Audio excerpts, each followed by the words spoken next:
Hello students. आज हम बहुत ही इंटरेस्टिंग चैप्टर पढ़ने वाले हैं। नाम है उसका human I and the colourful world. Class 10th का साइंस का chapter number 11, human I and the colourful world. चलिए स्टार्ट करते हैं हम इस चैप्टर को।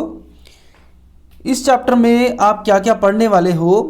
सबसे पहले पढ़ेंगे ह्यूमन आई के बारे में, हमारी आइज़ के स्ट्रक्चर के बारे में, हर पार्ट जो है आइज़ का कैसे काम करता है इसके बारे में पढ़ेंगे।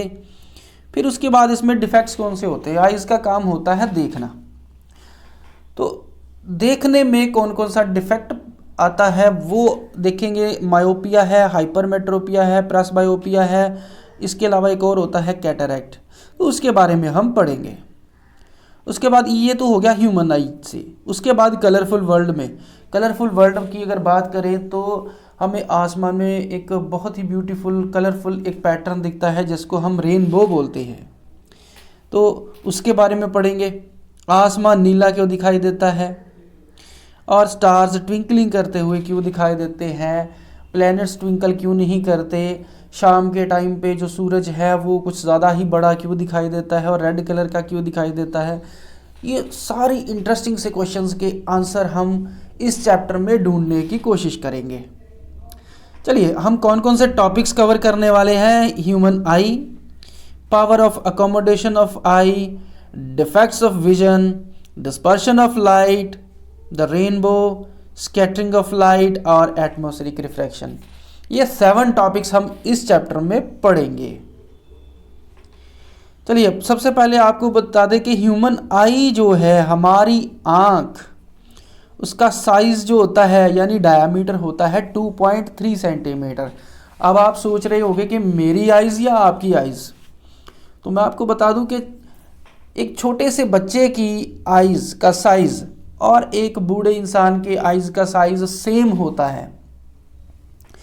मेल हो या फीमेल हो, बच्चा हो या बूढ़ा हो, चाइना से हो या अफ्रीका से, हर इंसान की आँख का साइज़ 2.3 सेंटीमीटर होता है और ये लाइट सेंसिटिव ऑर्गन होता है। अब आप सोच रहे होंगे कि बच्चे तो काफ़ी छोटे होते हैं तो उनकी आइज़ का साइज़ भी सेम। हाँ जी, बिल्कुल सेम होता है। इसीलिए तो बच्चे बड़े क्यूट से बड़े प्यारे दिखते हैं, क्योंकि उनकी जो आइज़ है वो बड़ी बड़ी होती है। अब आइज़ में कौन कौन से पार्ट होते हैं। सबसे पहले ये देखो, सबसे बाहर का जो ये पार्ट है, ये वाला, इसको हम कॉर्निया बोलते हैं। इसका क्या काम होता है वो हम आगे पढ़ेंगे। उसके बाद दूसरा ये जो पार्ट है ना यहाँ पे, ये, इसको हम बोलते हैं कॉर्निया। कॉर्निया के बीच में कॉर्निया नहीं, आइरिस बोलते हैं। ये ऊपर और नीचे जो है आइरिस है। आइरिस के बीच में ये छोटा सा होल आपको दिखाई दे रहा है, इसको हम प्यूपिल बोलते हैं। ये जो बड़ा सा वाइट कलर का पोर्शन है ये है लेंस, ये कन्वेक्स लेंस होता है। अब कन्वेक्स लेंस के ऊपर और नीचे ये आपको मसल्स दिखाई दे रहे हैं, इसको हम सिलरी मसल्स बोलते हैं। और इसके बाद ये लास्ट में ये येलो कलर की एक स्क्रीन सी दिखाई दे रही है, इसको हम बोलते हैं रेटिना। और ये जो लाइन दिखाई दे रही है आपको, इसको हम बोलते हैं ऑप्टिक नर्व। इतने सारे पार्ट्स होते हैं आइज़ में, वो सारे के सारे पार्ट्स हम 1 बाय 1 डिटेल में समझेंगे। देखिए सबसे पहले जो आउटर मोस्ट पार्ट होता है, ये जो बाहर का पार्ट जहाँ पे सबसे ज़्यादा लाइट रिफ्रैक्ट होती है, उसको कॉर्निया बोलते हैं। उसके बाद ये जो कलरफुल पार्ट होता है आइज़ का, ये वाला, इसको आइरिस बोलते हैं। और इसके अंदर का ये छोटा सा पार्ट है, होल है, इसको प्यूपिल बोलते हैं। अब इनका काम क्या होता है वो मैं आपको बता देता हूँ। देखिए सबसे पहले जो ये कॉर्निया, सबसे बाहर का जो ये पार्ट है, मैं बाकी सब सारी चीज़ें रब कर देता हूँ, सिर्फ एक ही चीज़ कॉर्निया आप फोकस करते हैं। ये देखो, ये जो पार्ट है इसको हम बोलते हैं कॉर्निया। तो कॉर्निया जो है उसका काम क्या होता है, लाइट को रिफ्रैक्ट करना। एक होता है रिफ्लेक्ट, एक होता है रिफ्रैक्ट। रिफ्रैक्ट का मतलब है जब लाइट वन मीडियम से दूसरे मीडियम में ट्रैवल करती है तो वो बेंड हो जाती है। तो यहाँ पे भी लाइट जो है वो काफ़ी सारी रिफ्रैक्ट होती है। और कॉर्निया जो है वो सबसे आउटर मोस्ट पार्ट है आई का, यानी कि लाइट सबसे पहले एंटर कॉर्निया में होगी। और एक इंटरेस्टिंग फैक्ट भी आपको कॉर्निया के बारे में बता दूं कि कॉर्निया में ब्लड वेसल्स नहीं होते, इसलिए इसको ऑक्सीजन जो है वो एयर से मिलती है। उसके बाद हम आगे की बात करें तो ये जो नीचे और ऊपर ये जो पार्ट है ना, इसको हम आइरिस बोलते हैं। ये देखो, अगर मैं फ्रंट से देखूं अपनी आइज़ को तो कुछ ऐसी दिखाई देंगी, यहाँ पे ऐसी लाइंस वगैरह। अपनी आइज़ को मिरर में देखना आप, जब आप मिरर में देखोगे ना तो आपको इसमें इस तरीके की लाइंस दिखेंगी। और ये जो चीज़ होती है ये कलरफुल होती है, जो आइरिस पार्ट होता है ये कलरफुल होता है। कुछ लोगों में ये ब्लू कलर का होता है, कुछ लोगों में ग्रीन कलर का। अगर छोटे बच्चे हैं तो 6 मंथ से छोटे बच्चे हैं तो उनमें ग्रे कलर का होगा, और कुछ लोगों में ब्लैक कलर के भी होते हैं। तो ये कलर जो है वो आइरिस की वजह से होता है। अब आइरिस के बीच में एक छोटा सा होल जो आपको दिखाई दे रहा है, ये वाला, ये इसको हम प्यूपिल बोलते हैं। ठीक है, ये बड़ा सा पार्ट जो है इसको आइरिस बोलते हैं। आइरिस के अंदर एक छोटा सा होल होता है जिसको हम प्यूपिल बोलते हैं। अब आइरिस और प्यूपिल का काम क्या है? आइरिस का काम है प्यूपिल के साइज को कंट्रोल करना, प्यूपिल को बड़ा या छोटा करना। अब आइरिस जो है वो प्यूपिल के साइज को छोटा या बड़ा क्यों करता है? क्योंकि जब हम देखो लाइट जो है वो, मान लो कि लाइट जो है ये कॉर्निया तो मैंने आपको बता दिया, ठीक है। अब इसके आगे ये देखिए, ये आइरिस और आइरिस के नीचे बीच में ये छोटा सा होल है, इसको हम प्यूपिल बोलते हैं। अब क्या होता है कि जब लाइट बहुत ज़्यादा एंटर होती है तो प्यूपिल का साइज़ छोटा हो जाता है। ऐसा क्यों होता है? ताकि आइज़ के अंदर के पार्ट्स जो है वो डैमेज ना हो जाए। तो आइज़ के अंदर के पार्ट्स को प्रोटेक्ट करने के लिए प्यूपिल का साइज़ छोटा हो जाता है, ताकि कम से कम अमाउंट ऑफ लाइट जो है वो एंटर हो। बट जब आप अंधेरे वाले कमरे में या कम रोशनी वाले कमरे में जाएंगे तो क्या होगा? तो प्यूपिल का साइज़ बड़ा होगा। यही रीज़न है कि जब आप धूप में बैठने के बाद कमरे में जाते हो तो थोड़ी देर के लिए आपको कुछ दिखाई नहीं देता। मान लो आप मूवी देखने के लिए थिएटर में गए, अब जो थिएटर में बैठे हुए हैं बड़े शान से बैठे हुए हैं, उनको सब कुछ दिखाई दे रहा है। जो बाहर से आएगा वो ठोकरे खाएगा। ऐसा क्यों होता है? क्योंकि अंदर बहुत ज़्यादा अंधेरा होता है, कुछ दिखाई नहीं देता उसको। बट धीरे धीरे उसकी आइज़ जो है वो एडजस्ट हो जाती है, उसकी प्यूपिल का साइज़ जो है वो थोड़ा बड़ा हो जाता है, उसके बाद उसको सब कुछ दिखाई देना शुरू हो जाता है। उसके बाद अगला पार्ट जो है, ये देखो अगला पार्ट है हमारा ये बड़ा सा जो पार्ट है वाइट कलर का, इसको हम लेंस बोलते हैं। तो लेंस का काम होता है कि लाइट को बिल्कुल फाइनली रिफ्रैक्ट करना और इमेज को रेटिना पे फोकस करना। ऑब्जेक्ट, मान लो ये सामने ऑब्जेक्ट है, तो ऑब्जेक्ट की इमेज को रेटिना पे फोकस करने के लिए ये लेंस जो है ये अपना काम करता है।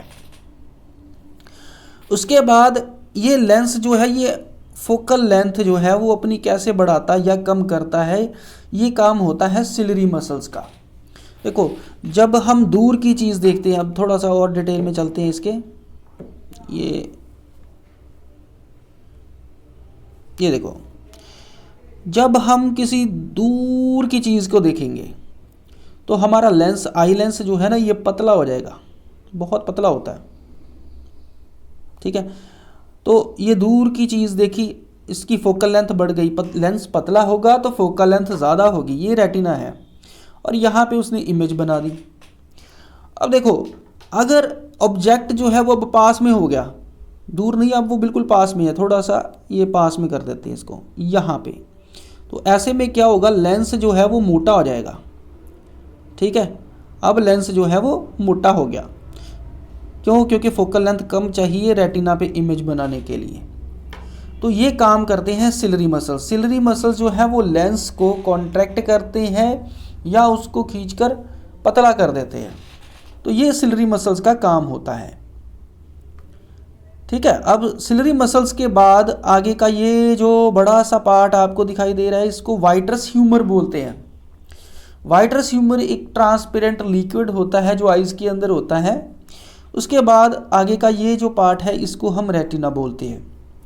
रेटिना जो है ये एक स्क्रीन का काम करता है। जैसे प्रोजेक्टर हम चलाते हैं तो उसकी जो इमेज है वो स्क्रीन पे बनती है, वैसे ही और प्रोजेक्टर के अंदर एक लेंस लगा होता है जो उस पर फोकस करता है। यही काम होता है आइज़ का भी। तो रेटिना जो है उसमें भी जो इमेज बनती है वो बिल्कुल स्क्रीन के ऊपर बनती है, जिसको हम रेटिना बोलते हैं। और रेटिना के अंदर एक छोटा सा एक पॉइंट होता है जिसको हम येलो स्पॉट बोलते हैं। ठीक है। येलो स्पॉट जो है वो बहुत ज़्यादा लाइट सेंसिटिव होता है। रेटिना के अंदर दो तरह के सेल्स होते हैं, एक होते हैं रॉड सेल्स और दूसरे होते हैं कोन सेल्स। कोन सेल्स जो है वो कलर सेंसिटिव होते हैं और रॉड सेल्स जो है वो लाइट सेंसिटिव होते हैं। इसके अलावा एक और पार्ट होता है, इसको बोलते हैं हम ऑप्टिक नर्व्स। ऑप्टिक नर्व्स, देखिए रेटिना पे इमेज बन तो गई, अब उसको ब्रेन तक भी तो पहुंचाना है, वो काम किसका है? ऑप्टिक नर्व का। ऑप्टिक नर्व जो है वो रेटिना से इमेज लेती है और ब्रेन तक पहुंचाती है, और हमारा ब्रेन पहचान लेता है उस चीज़ को। और ऑप्टिक नर्व से पहले एक छोटा सा एक और पॉइंट होता है, ये ब्लाइंड स्पॉट। ये है ब्लाइंड स्पॉट। ब्लाइंड स्पॉट में कोई भी इमेज नहीं बनती, ठीक है, क्योंकि यहाँ पे कोई भी कोन सेल्स या रॉड सेल्स नहीं होते। तो मैंने आपको सारे के सारे पार्ट्स जो थे वो ह्यूमन आई के मैंने बता दिए। कॉर्निया के बारे में मैंने आपको बता दिया, आइरिस के बारे में आपको बता दिया, प्यूपिल के बारे में आपको बता दिया, लेंस के बारे में बता दिया। अब आप इसका स्क्रीनशॉट लेकर इसको रीड कर सकते हो। ठीक है जी, स्क्रीनशॉट ले लिया। अब सिलरी मसल्स के बारे में भी मैंने आपको बता दिया, रेटिना के बारे में बता दिया, ऑप्टिक नर्व के बारे में भी बता दिया। अब इसका भी आप स्क्रीनशॉट ले सकते हो, बिल्कुल क्लियरली आपको दिखाई दे रहा है तो स्क्रीनशॉट लो आप। ठीक है, चलिए हम आगे चलते हैं। स्टूडेंट्स, अब हम पढ़ेंगे कि आई जो है वो हमारी कैसी काम करती है। देखो, आपको लेंस फार्मूला तो पता है, 1/v minus 1/u is equal to 1/f। ठीक है, ये आपने 10th क्लास में ये लेंस फार्मूला आपने पढ़ा होगा। देखिए, अब ऑब्जेक्ट जो है वो उसकी ऑब्जेक्ट डिस्टेंस को हम u बोलते हैं, लेंस से ऑब्जेक्ट के डिस्टेंस को हम u बोलते हैं, लेंस से इमेज के डिस्टेंस को हम v बोलते हैं, और f क्या है? Focal length. देखिए, इमेज डिस्टेंस जो है, लेंस से इमेज डिस्टेंस, इमेज कहाँ पे बनती है? रेटिना पे, हमेशा ही रेटिना पे इमेज बनेगी, तो v की वैल्यू कभी भी चेंज नहीं हो सकती। बट u की वैल्यू तो कभी भी फिक्स नहीं होती, कभी आप पास की चीज़ें देखते हो, कभी आप दूर की चीज़ें देखते हो, तो ऑब्जेक्ट का डिस्टेंस जो है वो तो हमेशा चेंज होता रहता है। अगर ऑब्जेक्ट का डिस्टेंस चेंज होता है तो इसका मतलब है कि आई लेंस का फोकल लेंथ भी चेंज होना चाहिए। वैसे तो लेंस का कभी भी फोकल लेंथ चेंज नहीं होता, बट हमारा जो लेंस है वो तो फ्लेक्सिबल है, तो वो अपना फोकल लेंथ चेंज कर सकता है। वो कैसे? जब ऑब्जेक्ट है दूर तो क्या होगा कि लेंस जो है वो बहुत पतला होगा। ये आपको पता है कि लेंस जब पतला होता है तो फोकल लेंथ ज़्यादा होती है, तो इमेज जो है वो रेटिना पे बनी। v का वैल्यू तो कभी चेंज नहीं हो सकता, जब u का वैल्यू चेंज होगा तो f का वैल्यू भी चेंज होगा, फोकल लेंथ बढ़ जाएगी जब अब दूर की चीज़ें देख रहे हो, इसलिए लेंस होगा पतला। बट जब आप पास की चीज़ें देखोगे, तो देखो अब हमने चीज़ देखनी है पास की, यहाँ की, तो क्या होगा? लेंस हो जाएगा मोटा और इमेज फिर रेटिना पे ही बनेगी। तो इस बार फोकल लेंथ जो है वो कम हो गई, जैसे लेंस मोटा होगा फोकल लेंथ कम हो जाएगी। तो ये काम करता कौन है? इस काम को करने में हमारी हेल्प करते हैं सिलरी मसल्स। सिलरी मसल्स के साथ में लगे होते हैं सस्पेंसरी लिगामेंट्स, जो लेंस को होल्ड करके रखते हैं। ठीक है, ये सस्पेंसरी लिगामेंट्स के साथ होल्ड करके रखा हुआ लेंस। जैसे ही अब दूर की चीज़ को देखा जाएगा तो सिलरी मसल्स जो है वो क्या करते हैं? वो कॉन्ट्रैक्ट हो जाते हैं। ठीक है, और क्या होता है कि जो लेंस है वो पतला हो जाता है। ठीक है, और फोकल लेंथ बढ़ जाती है। तो जैसे ही आप पास की चीज़ देखते हो, सिलरी मसल्स जो हैं वो लेंस को दबाने लगते हैं ऊपर से और नीचे से, जिसकी वजह से लेंस हो जाता है मोटा और फोकल लेंथ उसकी कम हो जाती है, तो इमेज बनती है फिर रेटिना पे ही। तो इस तरीके से हमारी आइज़ जो है वो काम करती हैं। अब हम पढ़ेंगे पावर ऑफ अकोमोडेशन ऑफ आई। यही मैंने आपको जो पहले आपको बताया है कि दूर की चीज़ देखने में जो लेंस है वो पतला हो जाता है और दूर की चीज़ देखने में जो हमारा आई लेंस है वो मोटा हो जाता है। इसी को हम इस एबिलिटी को, लेंस की इस एबिलिटी को अपने फोकल लेंथ के चेंज करने की जो कैपेबिलिटी है उसको हम power of accommodation of eye बोलते हैं। तो डेफिनेशन क्या है? The ability of an eye lens to change its focal length with the action of ciliary muscles is called power of accommodation of eye. इसका मतलब है कि आई लेंस जो है वो उसके अंदर एबिलिटी होती है अपने फोकल लेंथ को चेंज करने की, जो कि सिलरी मसल्स इनकी हेल्प करता है। तो इसको हम पावर ऑफ अकोमोडेशन बोलते हैं। अब आपके माइंड में एक क्वेश्चन आ रहा होगा कि लेंस कितना पतला हो सकता है और कितना मोटा हो सकता है, यानी कि कितने दूर की चीज़ को आप क्लियर देख सकते हो और कितने पास की चीज़ को क्लियर देख सकते हो। चलिए आगे पढ़ते हैं। आगे है नियर पॉइंट और फार पॉइंट। नियर पॉइंट का मतलब है कि मैक्सिमम कितने डिस्टेंस तक आप चीज़ को क्लियर देख सकते हो। अब एक काम करो, अपनी नोटबुक या बुक जो भी आपके पास है उसको धीरे धीरे पास में लेकर आओ, आइज़ के पास में लेकर आओ। जैसे जैसे आइज़ के पास में लाओगे, एक ऐसा टाइम आएगा, एक ऐसी पोजीशन आएगी जब और ज़्यादा इसको क्लियर आप नहीं देख पाओगे। तो वो जो डिस्टेंस होगा आई लेंस से ऑब्जेक्ट का, वो होगा 25 सेंटीमीटर। इस डिस्टेंस को हम नियर पॉइंट बोलते हैं, यानी कि नियर पॉइंट से पास की चीज़ को आप क्लियर नहीं देख सकते। मिनिमम डिस्टेंस जो है जहाँ पे आप किसी चीज़ को क्लियर देख सकते हो उसको नियर पॉइंट बोलते हैं, जो कि 25 सेंटीमीटर होता है। यानी कि लेंस मैक्सिमम कितना मोटा हो सकता है कि वो 25 सेंटीमीटर तक की इमेज ऑब्जेक्ट को क्लियरली देख सके। अब बात करते हैं फार पॉइंट। कोई लेंस कितना पतला हो सकता है? कोई लेंस इतना पतला हो सकता है कि वो, अब आप ये सोचिए कि आप मैक्सिमम कितने डिस्टेंस तक की चीज़ को क्लियर देख सकते हो। आप मून को देख सकते हो, आप स्टार्स को देख सकते हो। तो स्टार्स जो हैं वो इतनी दूरी पे हैं, इतने डिस्टेंस पे हैं कि आप उनके डिस्टेंस को मेजर नहीं कर सकते। कोई ऐसा डिस्टेंस जिसको आप मेजर नहीं कर सकते, हम उसको इन्फिनिटी बोलते हैं। तो यानी कि हमारा जो फार पॉइंट है आई लेंस का, वो इन्फिनिटी है। मैक्सिमम दूरी जहाँ पे आप किसी चीज़ को क्लियरली देख सकते हो उसको हम फार पॉइंट बोलते हैं, और फार पॉइंट जो है वो हमारा इन्फिनिटी है। अब हम पढ़ेंगे persistence of vision. Persistence of vision क्या होता है, ये देखिए, ये आपके सामने एक एनिमेशन चल रहा है। एक्चुअली ये फ्लिप बुक है। फ्लिप बुक में जब आप पेजेस को इस तरीके से फ्लिप करते हो तो इसमें ऐसा लगता है कि जैसे मोशन हो रहा है, मूवी चल रही है। ये एक्चुअली क्यों होता है कि हमारे रेटिना पे जो इमेज बनती है, अगर उस ऑब्जेक्ट को रिमूव कर दिया जाए तो भी 1/16 सेकेंड्स तक उसकी इमेज हमारे ब्रेन में या रेटिना पे रहती है। तो इस चीज़ को हम परसिस्टेंस ऑफ विजन बोलते हैं, इस प्रोसेस को हम परसिस्टेंस ऑफ विजन बोलते हैं। यही रीज़न है कि हम फ्लिप बुक को मोशन में, या इस कॉन्सेप्ट को सिनेमेटोग्राफी या मोशन पिक्चर प्रोजेक्शन बोलते हैं। सारे प्रोजेक्टर्स, कैमरा के मोबाइल फ़ोन्स जो वीडियो बनाते हैं वो इसी चीज़ पे काम करते हैं। आपने देखा होगा उसके ऊपर FPS लिखा होता है, यानी कि फ्रेम्स पर सेकंड। कितने फ्रेम्स एक सेकंड में वहाँ पे से फ्लिप करते हैं। ये 1 बाय 1 पहले जो वीडियो कैमरा है वो इनको 1 बाय 1 कैप्चर कर लेता है इन पिक्चर्स को, और उसके बाद इसको फ्लिप करके आपके सामने दिखाता है, तो जिसकी वजह से हमें जो मूवी है वो चलती हुई दिखाई देती है। अब हम आगे बढ़ते हैं defects of vision and their correction. अब आइज़ का काम क्या होता है? देखना। और अगर आइज़ में कोई ऐसा डिफेक्ट आ जाए जिसकी वजह से आप क्लियर नहीं देख सको तो उसको डिफेक्ट्स ऑफ विजन बोलते हैं। इसमें कौन कौन सा डिफेक्ट आता है? हाइपरमेट्रोपिया, मायोपिया, प्रेसबायोपिया और कैटरैक्ट। 1 बाय 1 इसको डिटेल में हम पढ़ते हैं। पहला डिफेक्ट हम पढ़ेंगे हाइपरमेट्रोपिया। हाइपरमेट्रोपिया में क्या होता है कि दूर की चीज़ें जो है वो क्लियरली दिखाई देती है, बट पास की चीज़ें क्लियरली नहीं दिखाई देती। ये क्यों होता है? क्योंकि जो लेंस है ना आई का, उसकी कन्वर्जिंग पावर कम हो जाती है, या फिर आई बॉल जो है वो छोटा हो जाए। इससे क्या होगा कि ये जो कन्वेक्स लेंस है ना यहाँ आइज़ में, इसमें क्या होगा कि इसकी फोकल लेंथ जो है वो बढ़ जाएगी, यानी कि उसकी कन्वर्जिंग पावर कम हो जाएगी।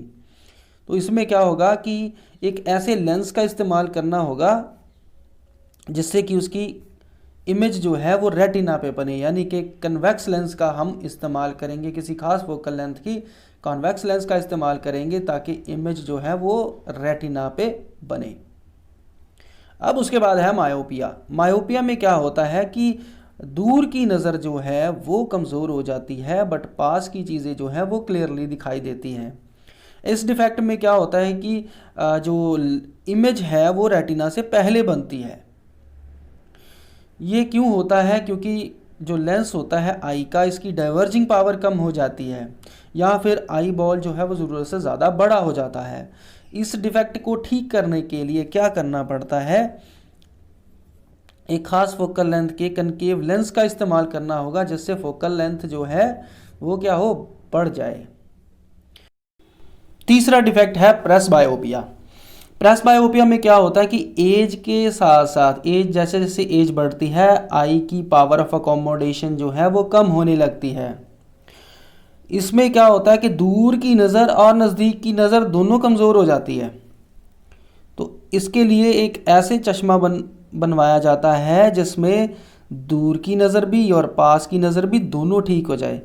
यानी कि ऊपर का पार्ट जो है वो कनकेव लेंस और नीचे का पार्ट जो है वो कन्वेक्स लेंस होगा।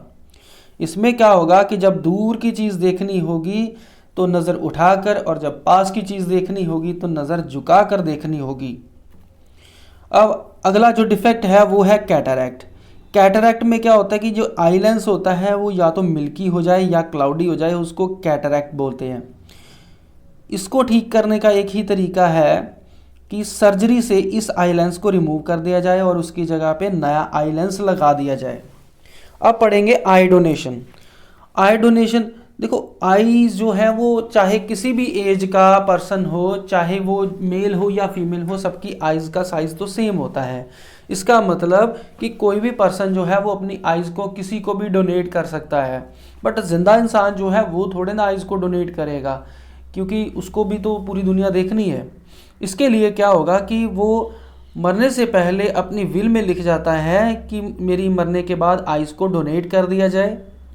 तो जब भी उसकी डेथ होती है उससे 4 से 6 घंटे के अंदर अंदर 4 to 6 आवर्स में सबसे नज़दीक के आई बैंक को कांटेक्ट किया जाता है। फिर आई बैंक से कुछ लोग आते हैं और 10 से 15 मिनट का प्रोसेस होता है और उससे आइज़ जो है वो रिमूव कर दी जाती है और डेड बॉडी जो है वो फैमिली मेम्बर्स को सौंप दी जाती है। आई डोनेट कौन कौन कर सकता है? कोई भी पर्सन, चाहे वो कैंसर, उसको कैंसर हो, चाहे वो हाई ब्लड प्रेशर का शिकार हो, चाहे वो डायबिटीज़ का पेशेंट हो, वो भी आइज़ को डोनेट कर सकता है। सिर्फ कम्युनिकेबल या इन्फेक्शियस डिसीज से अगर किसी की डेथ हुई है तो वो आइज़ को डोनेट नहीं कर सकता। अब पढ़ेंगे कि हमारी जो आइज़ होती हैं वो सामने की तरफ क्यों होती हैं। तो गाय भैंसें हैं, भैंस की आंख देखो, एक इस साइड पे है और दूसरी इस साइड पे है, ऑपोजिट साइड्स पे है। तो बट हमारी आइज़ जो है वो तो फ्रंट में होती है। वो ऐसा क्यों? क्योंकि जो शिकार होने वाले जानवर हैं जैसे बफलोज है, गोट है, शीप, हॉर्स, ये वो जानवर जो शिकार होने वाले हैं उनकी आइज़ जो है वो साइड पे लगी होती है, ताकि वो आगे का व्यू, पीछे का व्यू, साइड का व्यू सब कुछ देख सके। ठीक है, हर डायरेक्शन में देख सके, तो 360 डिग्री का व्यूज़ मिलता है इनको। बट हमारी आइज़ में ऐसा क्या होता है, हम एक्चुअली ना, ये जो एनिमल्स होते हैं ये 2 डायमेंशनल चीज़ें देख सकते हैं, 3 डायमेंशनल चीज़ों को नहीं देख सकते। अब एक काम करो, अपनी एक आई को बंद करो, अब आपको जो भी चीज़ दिखाई देगी वो 2 डायमेंशनल होगी। आप किसी भी डिस्टेंस को एग्जैक्टली जज नहीं कर पाओगे। ऐसा क्यों होता है कि जो हमारी दोनों आइज़ होती हैं, मान लीजिए कि ये दोनों आइज़ दोनों फ्रंट पे हैं, एक आई ये इमेज बनाएगी, मान लीजिए ये ऑब्जेक्ट पड़ा हुआ है, ठीक है, ये ऑब्जेक्ट है, इस आई ने जो इमेज बनाई, उसके बाद ये इमेज, और उसके बाद ये आइज़ ने जो इमेज बनाई, ये दोनों इमेजेस मिलकर एक इमेज बनेगी जो 3 डायमेंशनल इमेज होगी। इसीलिए हमारी आइज़ जो है वो फ्रंट में होती है। और एक आई से 105 डिग्री का व्यू मिलता है, दूसरी आई से भी 105 डिग्री का व्यू मिलता है। दोनों आइज़ मिलके हमें 180 डिग्रीज का व्यू देते हैं। ठीक है, इस चीज़ को हम स्टीरियोप्सिस बोलते हैं। अब हम पढ़ेंगे refraction of light through a prism. अब प्रिज्म जो है उसमें से लाइट कैसे ट्रैवल करती है और कैसे बेंड होती है। रिफ्रैक्शन ऑफ लाइट आपने क्लास 10th में चैप्टर नंबर 10 में पढ़ा था, रिफ्रैक्शन ऑफ लाइट। ठीक है, एक रिफ्लेक्शन पढ़ा था और एक रिफ्रैक्शन पढ़ा था। रिफ्रैक्शन क्या होता है कि जब लाइट एक मीडियम से, मान लीजिए कि ये एक मीडियम है डेंसर मीडियम और इधर वाला जो मीडियम है रेयर मीडियम। अब मैं आपको बता देता हूँ रेयर मीडियम और डेंसर मीडियम में क्या फ़र्क होता है। रेयर मीडियम में पार्टिकल्स एक दूसरे से दूर होते हैं, जैसे एयर हो गया, वैक्यूम हो गया, और डेंसर मीडियम में पार्टिकल्स एक दूसरे के बिल्कुल पास में होते हैं, जैसे वाटर है, ग्लास, डायमंड। ये जब लाइट एक मीडियम से ट्रैवल करती हुई दूसरे मीडियम में जाती है तो वो बेंड हो जाती है, स्ट्रेट लाइन में ट्रैवल नहीं करती, वो थोड़ी सी बेंड हो जाती है। इसको हम रिफ्रैक्शन ऑफ लाइट बोलते हैं। प्रिज्म में से रिफ्रैक्शन कैसे होगा, ये मान लीजिए कि ये इंसिडेंट रे है जो ट्रैवल कर रही है।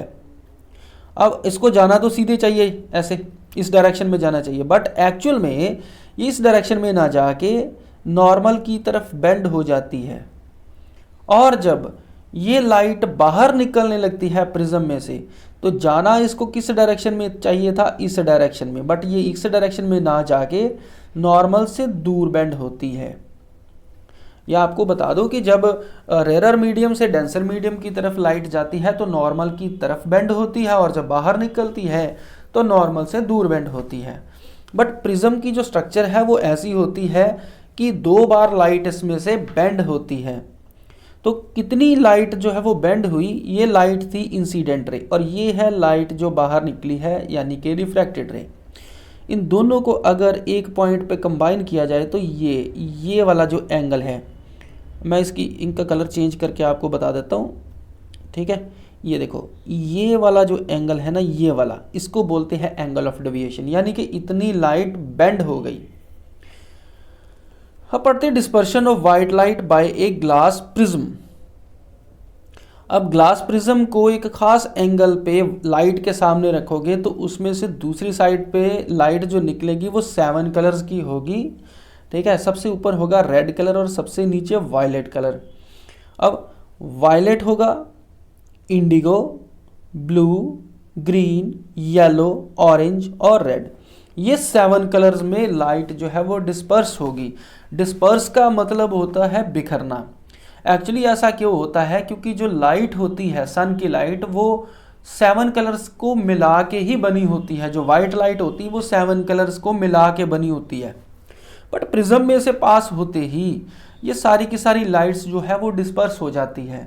एक्चुअली लाइट जो है जब प्रिज्म में से पास होती है तो 2 बार डेविएट होती है, जिसकी वजह से लाइट जो है वो अपनी वेवलेंथ के अकॉर्डिंग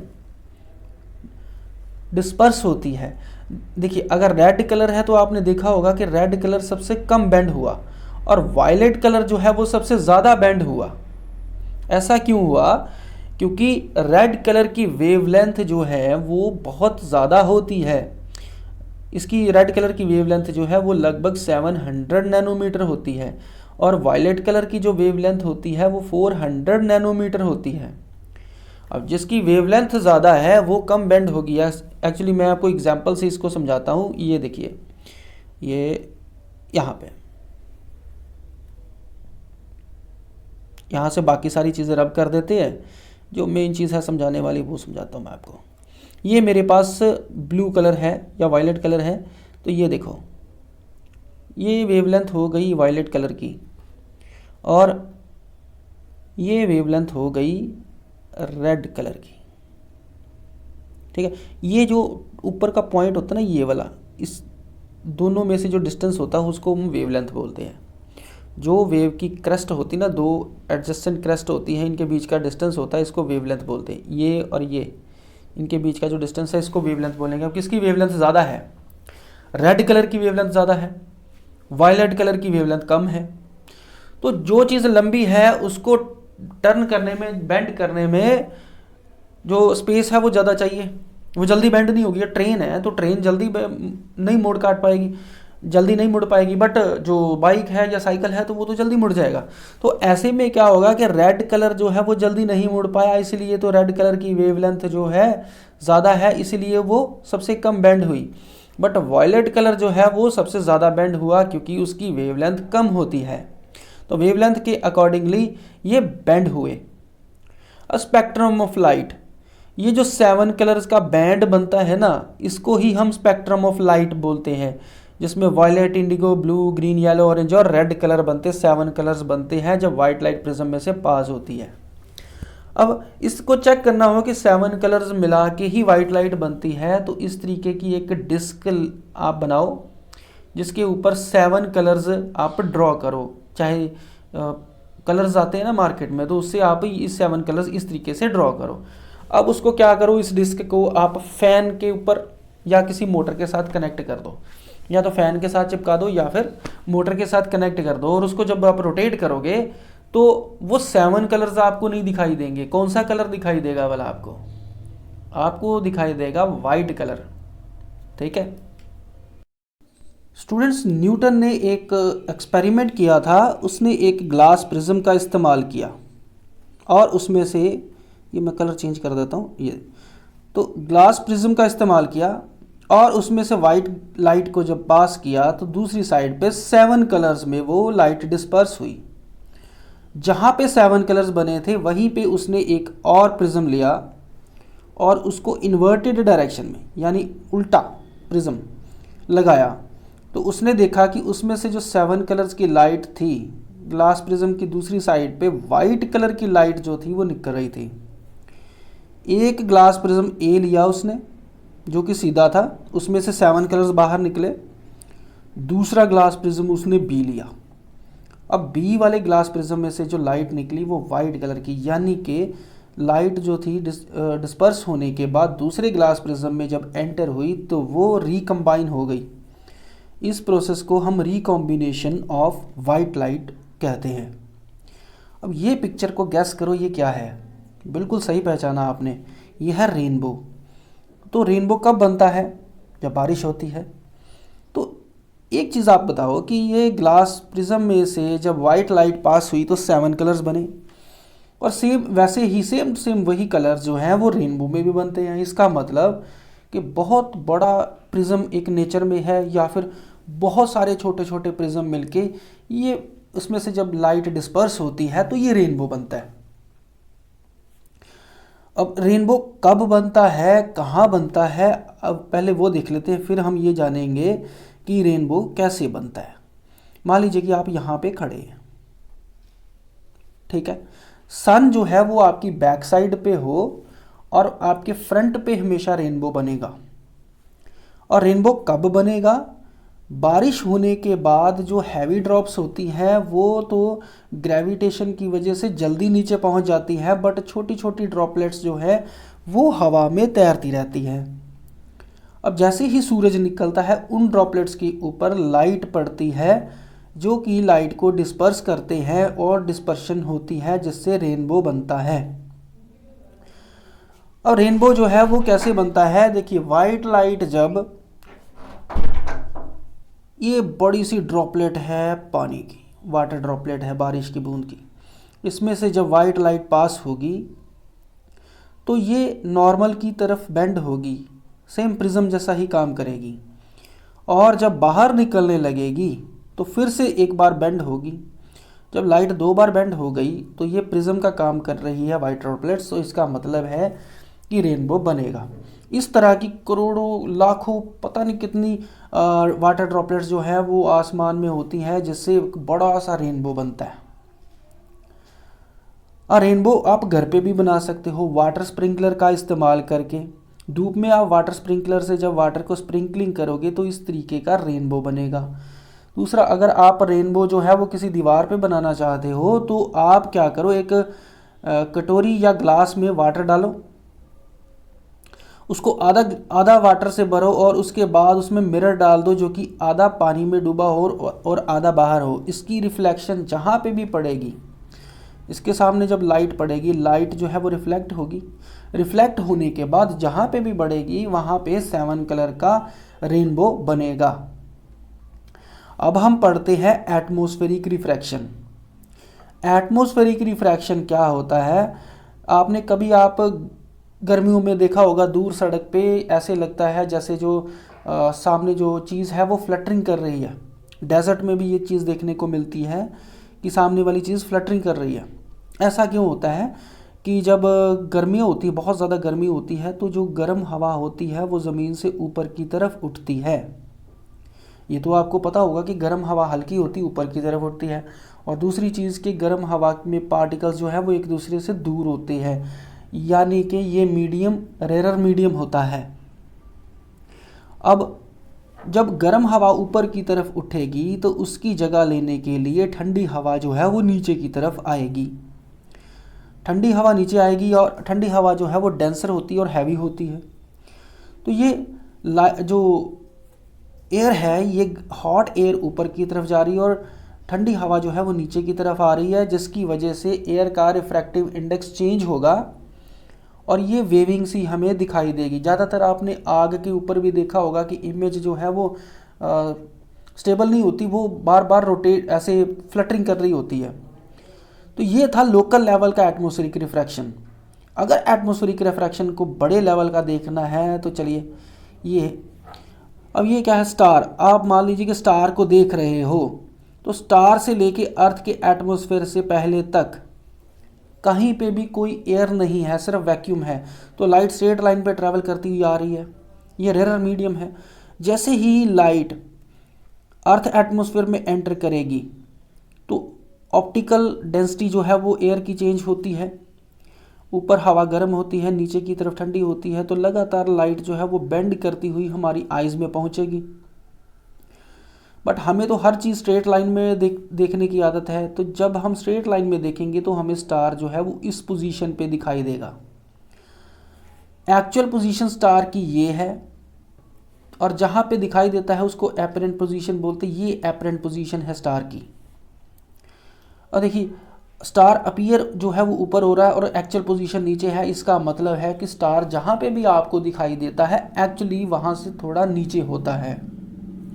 अब हम पढ़ेंगे, ये देखो हम बचपन से एक पोइम सुनते आ रहे हैं, twinkle twinkle little star. Stars twinkling करते हैं, ये तो हम बचपन से सुनते आ रहे हैं, बट अब हम पढ़ेंगे कि स्टार्स ट्विंकलिंग क्यों करते हैं। स्टार्स की जो लाइट है बड़ी दूर से ट्रैवल करती हुई आती है। क्यों? क्योंकि स्टार्स बहुत दूर होते हैं और एक पॉइंट सोर्स का काम करते हैं। अर्थ के एटमॉस्फेयर में जैसे ही लाइट एंटर होगी इनकी तो वो बेंड होगी, ये तो आपको पता है, एटमॉस्फेरिक रिफ्रैक्शन की वजह से लाइट बेंड होगी। बट अर्थ के एटमॉस्फेयर में हर टाइम एयर एक जैसी नहीं होती, उसकी डेंसिटी एक जितनी होती, हर टाइम चेंज होती रहती है। तो कभी डेंसिटी, ऑप्टिकल डेंसिटी जो है वो बढ़ जाएगी, कभी कम हो जाएगी, जिसकी वजह से स्टार जो है वो कभी तो ब्राइट होंगे और कभी तो फेंट होंगे और इसकी वजह से ये ट्विंकलिंग इफेक्ट शो होता है। अब प्लैनेट्स जो है वो ट्विंकलिंग क्यों नहीं करते? अब आसमान में जब रात को आप देखोगे तो जो चीज़ ट्विंकलिंग कर रही है वो स्टार है, बट जो चीज़ ट्विंकलिंग नहीं कर रही वो प्लैनेट है। बट आपके माइंड में ये क्वेश्चन आएगा कि प्लैनेट्स ट्विंकलिंग क्यों नहीं करते? क्योंकि प्लैनेट्स जो है वो स्टार के कंपैरेटिवली बहुत पास में है और जब उनकी लाइट हमारी आइज़ तक पहुंचती है तो वो एक पॉइंट सोर्स का काम तो ज़रूर करते हैं, बट उनकी जो एक्चुअल पोजीशन होती है वो पॉइंट सोर्स से ज़्यादा दूर नहीं होती। यही रीज़न है कि प्लैनेट्स ट्विंकलिंग नहीं करते। सन जो है वो राइज होने से 2 मिनट पहले ही दिख जाता है और सनसेट होने के बाद 2 मिनट तक दिखाई देता है। ऐसा क्यों? यही सेम रीज़न है एटमॉस्फेरिक रिफ्रैक्शन, क्योंकि सन की लाइट जो है वो अर्थ एटमॉस्फेयर में जब एंटर होती है तो वो बेंड होती है। बट हमें तो हर चीज़ स्ट्रेट लाइन में ट्रैवल करती हुई दिखने की आदत है। लाइट जो है हमेशा स्ट्रेट लाइन में ट्रैवल करती है, ये हमें पता है। तो इसका मतलब है कि सन जो है वो बिल्कुल हमारी आंखों के सामने यहाँ पे है, बट एक्चुअली जो पोजीशन है वो सन की यहाँ पे है और जो एपरेंट पोजीशन है वो यहाँ पे है। इसका मतलब है कि सनराइज से 2 मिनट पहले और सनसेट से 2 मिनट बाद हमें सन दिखाई देता है। अब पढ़ेंगे स्कैटरिंग ऑफ लाइट। लाइट की स्कैटरिंग, स्कैटरिंग का मतलब होता है बिखरना। अब जब ये देखिए टॉर्च से जब लाइट निकल रही है तो इसके रास्ते में कुछ डस्ट पार्टिकल्स है या वाटर वेपर्स है, तो जब लाइट इनके साथ टकराती है तो लाइट रिफ्लेक्ट होकर बिखरती है और अगले डस्ट पार्टिकल पे लाइट जाती है। तो मैं ये एग्जांपल से आपको समझा देता हूँ। ये देखो, ये मैंने बना दी टॉर्च, तो टॉर्च में से ये मान लीजिए कि लाइट जो है वो निकल रही है और रास्ते में इसको डस्ट पार्टिकल्स जो है वो इसके सामने पड़ रहे हैं। इसकी वजह से क्या होगा कि ये डस्ट पार्टिकल्स चमकने लगेंगे और इसकी वजह से ही स्कैटरिंग ऑफ लाइट होता है। टिंडल इफेक्ट भी इसकी एक मेजर एग्जांपल है। अब हमारे माइंड में क्वेश्चन आता है कि स्काई जो है वो ब्लू कलर का क्यों दिखाई देता है? आसमान में जब सूरज चमकता है तो उसकी जो लाइट होती है वो अर्थ एटमॉस्फेयर पे जब एंटर होने लगती है तो क्योंकि आपको पता है कि लाइट जो है वो 7 कलर्स की बनी हुई है, तो क्या होता है कि एटमॉस्फेयर में जो वायलेट कलर है वो स्कैटर्ड हो जाता है, यानी कि बिखर जाता है। बट इतना ज़्यादा बिखरता है क्योंकि उसकी वेवलेंथ कम होती है, इसलिए वो बिखर जाएगा, और इतना ज़्यादा बिखर जाएगा कि वो दिखेगा ही नहीं।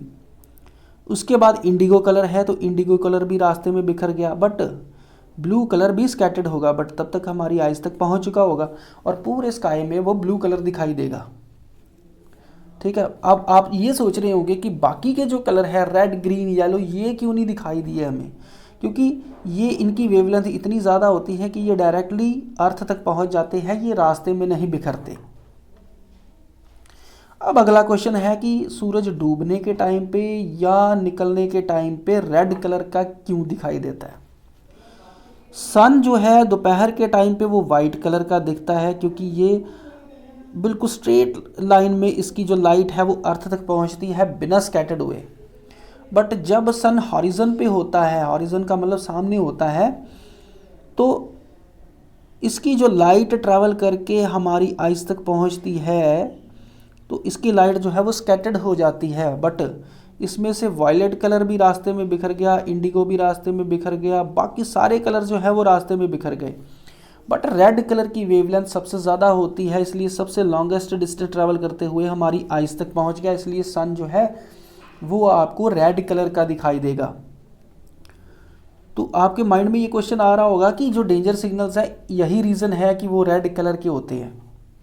और डेंजर सिग्नल्स रेड कलर के क्यों होते हैं, क्योंकि उनकी वेवलेंथ, रेड कलर की वेवलेंथ बहुत ज़्यादा होती है। तो ये लॉन्गेस्ट, बिना डेविएट हुए, बिना स्कैटर्ड हुए रेड लाइट जो है वो लॉन्गेस्ट डिस्टेंस ट्रैवल करते हुए पहुंचती है। तो thank you very much for watching this video. आपको ये वीडियो कैसा लगा मुझे कमेंट करके ज़रूर बताइए।